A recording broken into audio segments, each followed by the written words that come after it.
Oke, selamat siang. Nah, kita udah ada di Semarang lagi, Norma ya. Nah, udah nyampe Semarang juga Nyampe nih. Semarang, tapi besok Sabtu kita ke Malang sama Surabaya lagi. Ya, udah jadwalnya untuk kolam Malang mulai finishing. Mau ketemu dengan beberapa customer di Surabaya dan kebetulan ada Koisyo juga di Surabaya. Nah, jadi agenda kita minggu ini itu. Nah, seperti biasa kita siang hari ini pengen balas kolam. Dan salah satunya nanti saya pengen tunjukin juga progres lahan sempit yang saya bikin kolam di depan kamar saya, bongkaran kolam lama yang 8 tahun sebelumnya itu. Nanti di situ teman-teman sedikit saya akan berbagi bagaimana tips membangun sebuah kolam koi dengan tema minimalis di lahan yang sangat terbatas, bahkan terkendala kena sapi tank sehingga tingginya cuma 70 cm. Kemudian ada juga beberapa tiang pancang bangunan konstruksi rumah yang mengganggu, menghalangi. Tapi itu semua kalau kita konsep dengan maksimal, hasil akhirnya bisa bagus.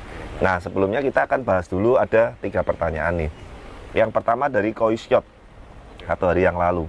Izin tanya, kok adik saya punya Koi Zero terkena guratan merah pada badannya. Treatment yang saya kasih lakukan rendam PK, terus di bak karantina saya sudah kasih obat biru.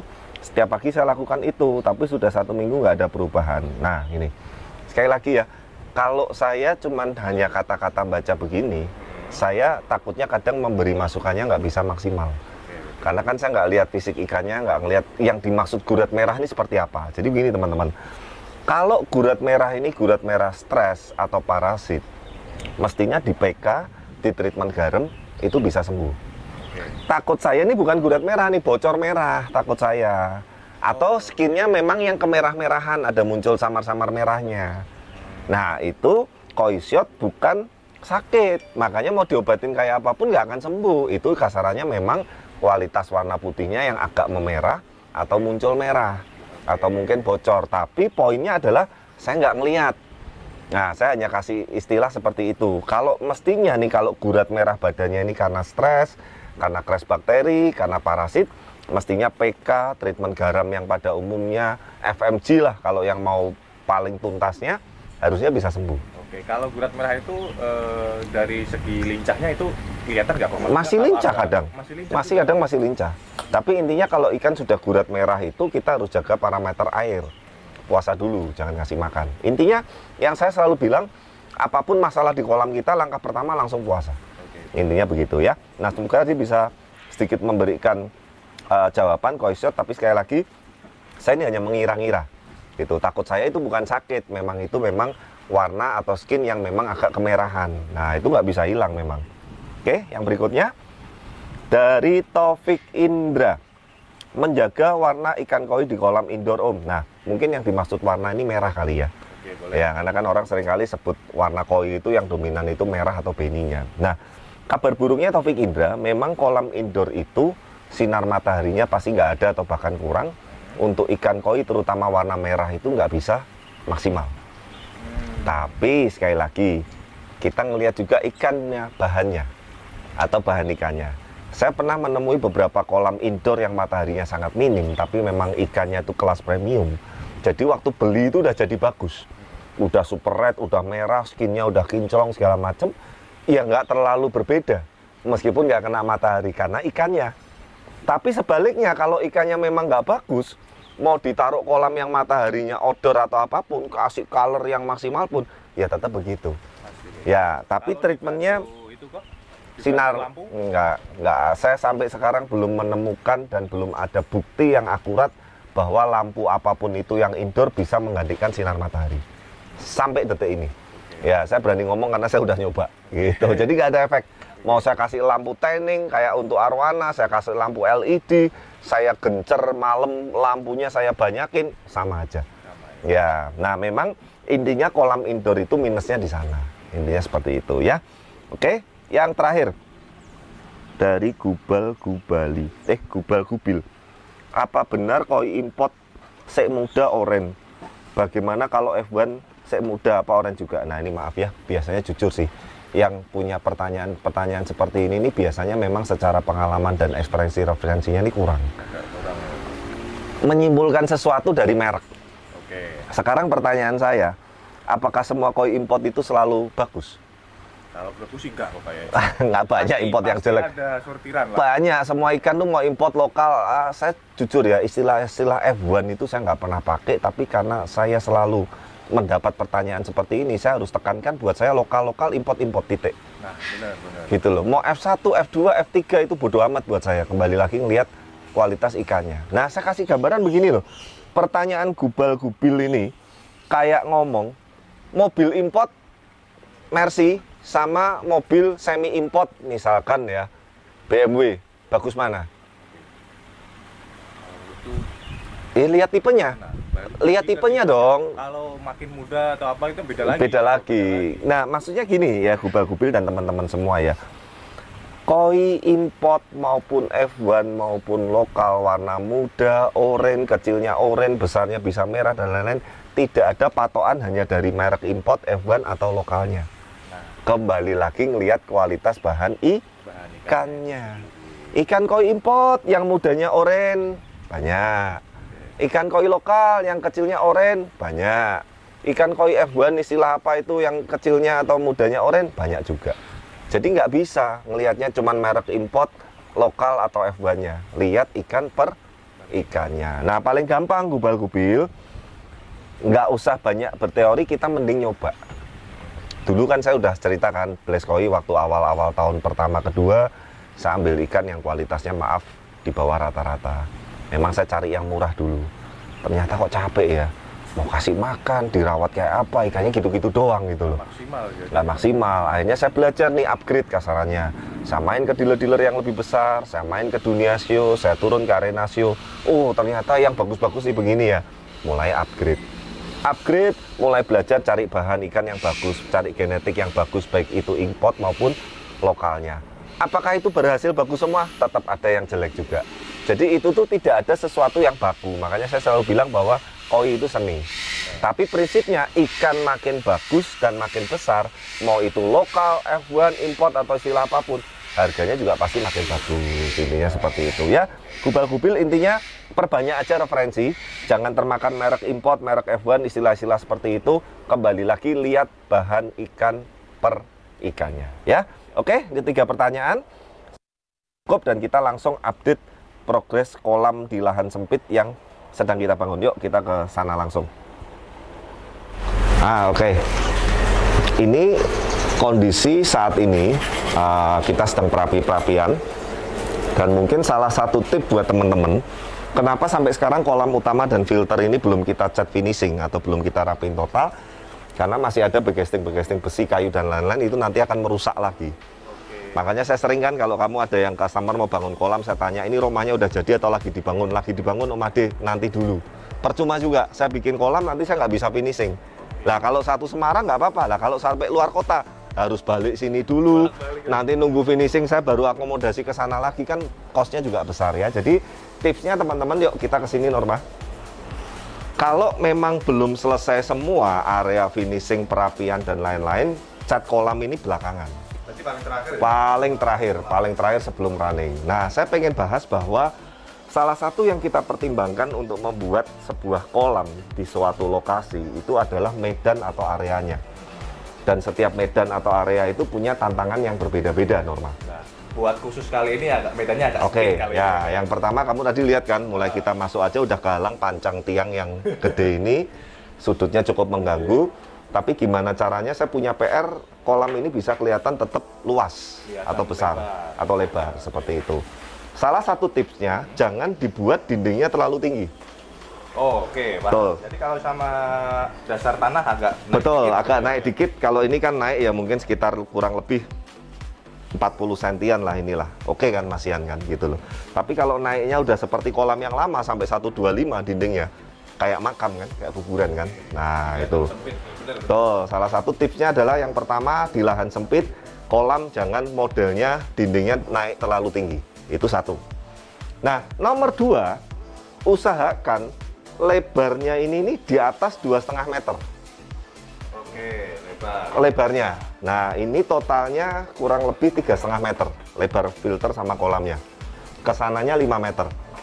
Nah, kolam itu saya kasih tip teman-teman, semakin bentuknya memanjang, itu semakin gagah. Makanya kamu lihat kalau kolam 35 ton dibandingin kolam angka 8 yang kecil, dibandingin kolam bulat, tetap paling megah, paling gagah adalah yang 35 ton. Karena panjangnya 8,5 meter. Nah, itu salah satu tips bahwa panjang kolam itu makin memengaruhi. Tapi terlalu panjang, lebarnya sempit juga aneh. Jadi kelihatan agak sempit, cuma betul. Jadi saya ngomong ideal itu minimal 2,5 meter lebarnya, panjangnya minimal 5 meter. Itu baru kita natanya enak. Nah, yang ketiga, Norma, tadinya ingat nggak, kita ini kan mau bikin konsep natural, konsep banyak batu-batuan, tebing, dinding, pohon, segala macam. Nah, karena ruang area ini sangat kecil dan terbatas, akhirnya kan saya sampai ganti desain itu 3 kali. Ini yang ketiga kan. Kalau lahan kita tidak terlalu besar, memang saran saya jangan terlalu natural yang banyak ornamen-ornamen batunya terlalu banyak. Kelihatan makin sumpek. Nah, makanya akhirnya saya finalin, saya bangun ini minimalis konsep utamanya, mayoritasnya. Naturalnya nanti main pencahayaan di dinding-dinding, dinding ornamen batu ini kan batu alam juga nih. Lagi kita finishing, nanti saya jelaskan ini. Terus kasih tanaman bonsai yang secukupnya. Nah, itu. Jadi beberapa tips untuk mengatasi lahan yang sempit dan lahan yang memang tidak terlalu besar, teman-teman. 3 poin yang tadi saya jelaskan di depan, semoga bisa bermanfaat. Nah, sekarang saya mau bahas ini, Norma. Yuk, ke sini, Norma.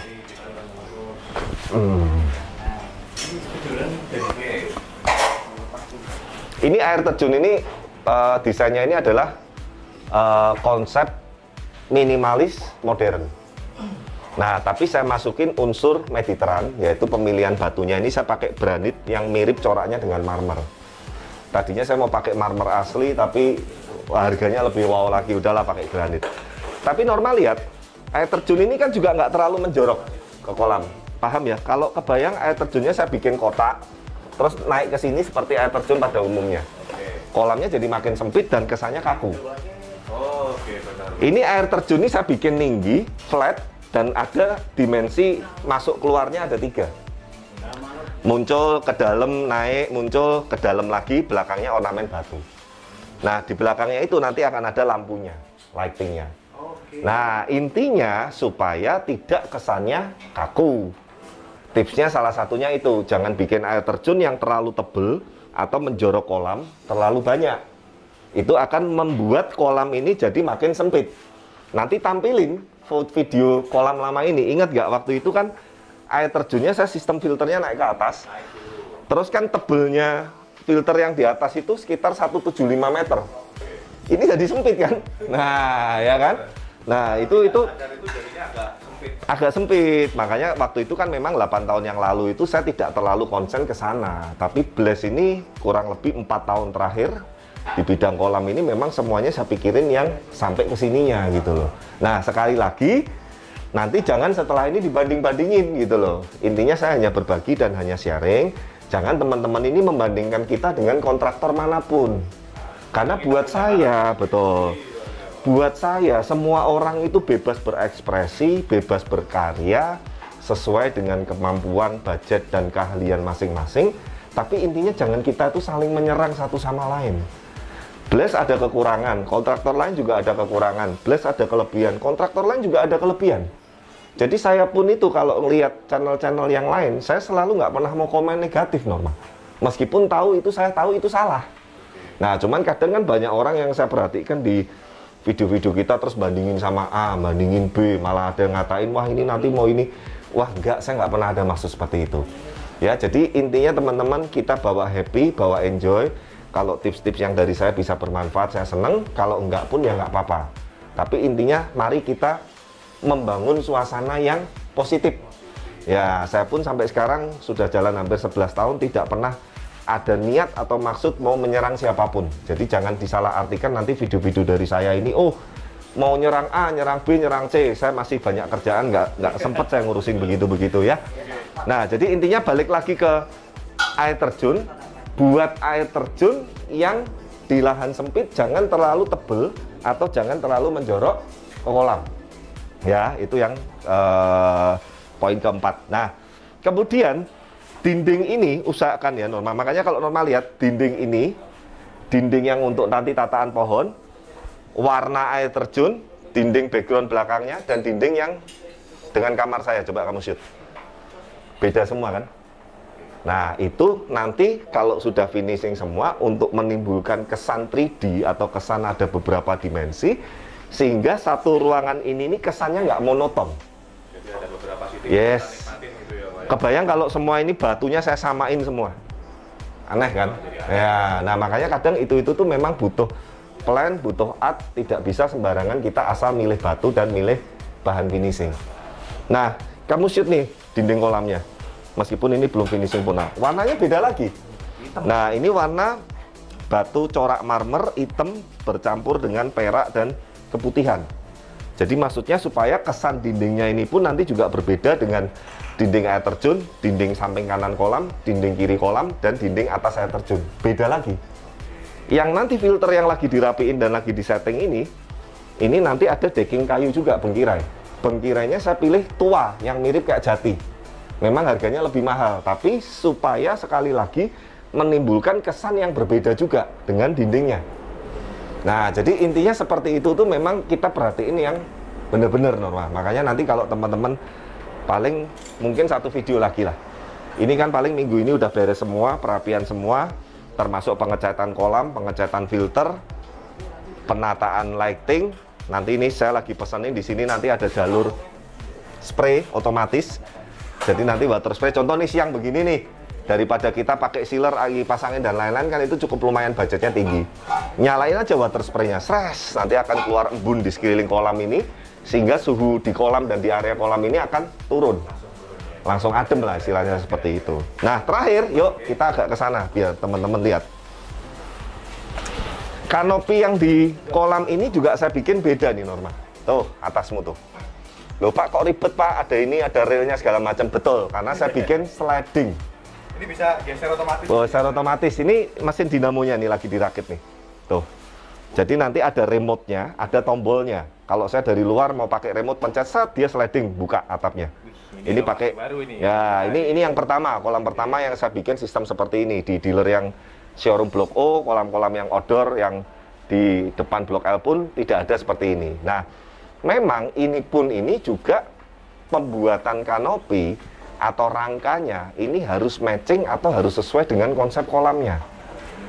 Contoh nih, kolamnya minimalis tapi besinya saya bikin ukiran yang lengkuk-lengkuk. Kamu lihat nggak ada kanopi yang sistemnya kan yang kayak besinya kayak ada berkelok-kelok, jadi aneh. Jadi makanya konsepnya apa, bentuk rangka untuk kanopi pun harus mengikuti konsep itu. Nah, karena kolam ini konsepnya mayoritas minimalis, rangkanya pun saya bikin minimalis. Tapi pemilihan besinya, kamu lihat tulangannya saya pilih yang tebel-tebel gede-gede.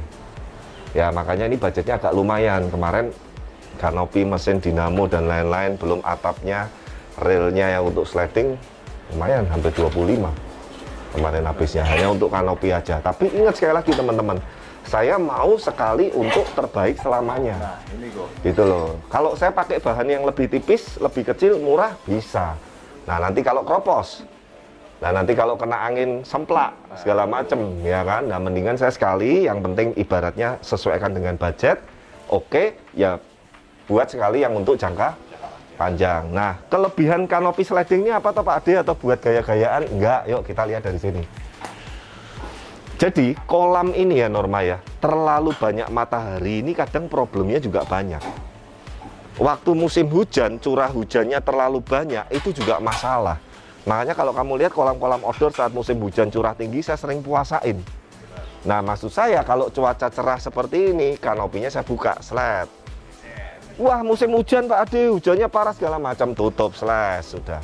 Jadi itu bisa dua fungsi, artinya kita seperti memiliki kolam, dibilang outdoor ya outdoor, dibilang indoor bisa juga gitu. Tapi indoornya pun ada beberapa pilihan atap yang tetap saya kasih transparan nih Norma. Nih, jadi meskipun nanti kondisi atap ini tertutup, nggak saya buka, tetap ada sinar matahari yang cukup untuk kolam ini. Karena seperti yang tadi saya bilang di depan, salah satu untuk warna koi ini, sinar matahari ini sangat penting sekali. Dan sampai sekarang belum ada alat yang bisa menggantikan sinar matahari untuk kolam-kolam yang tidak terkena sinar matahari. Ya, jadi kurang lebih seperti itu. Nah, nanti ini tinggal satu part lagi. Semoga nanti di part yang terakhir ini kondisi sudah running semua, udah beres semua, udah bersih semua, termasuk kanopinya udah bisa kita running untuk slidingnya. Dan semoga nanti di video terakhir ini kita bisa tampilkan hasil akhir finish kolam ini secara keseluruhan. Tuh, dan nanti kita akan contohin juga video lamanya, bener-bener estetika yang asal-asalan dengan video yang baru perbandingannya yang kita konsep secara benar-benar dan matang. Nah, makanya kan saya sering bilang bahwa kolam koi ini sebetulnya bisa menjadi satu karya seni yang indah kalau kita membangun dengan sungguh-sungguh dan dengan konsep yang pas, yang benar gitu. Kalau asal-asalan ya jadinya juga asal-asalan. Nah, kurang lebih seperti itu tips-tips tadi, semoga bisa bermanfaat untuk teman-teman yang punya lahan nggak terlalu besar, yang mungkin lahannya juga sempit, yang mungkin kedalaman kolamnya nggak bisa terlalu dalam, ketemu sapi tank, ketemu apa atau apapun, atau yang mungkin takut anak kecil kalau kecemplung, kalau terlalu dalam. Nah, nanti kita melalui satu video kolam ini akan kita tunjukkan dengan semacam kendala-kendala dan keterbatasan itu, hasilnya bisa bagus seperti itu. Buat pertumbuhan. Oh, sangat tidak. Nanti termasuk saya akan kasih lihat bahwa ikannya pun kalau kita milih bahannya bagus, tetap akan bagus meskipun tingginya air cuma 70 cm. Seperti itu ya. Tinggal satu vlog video lagi. Semoga nanti kita setelah ini bisa tampilin finalnya. Dan terima kasih sekali lagi yang sudah menyimak. Jangan lupa dukung terus channel kami, like, comment, subscribe, dan sampai ketemu di video-video berikutnya. Bye.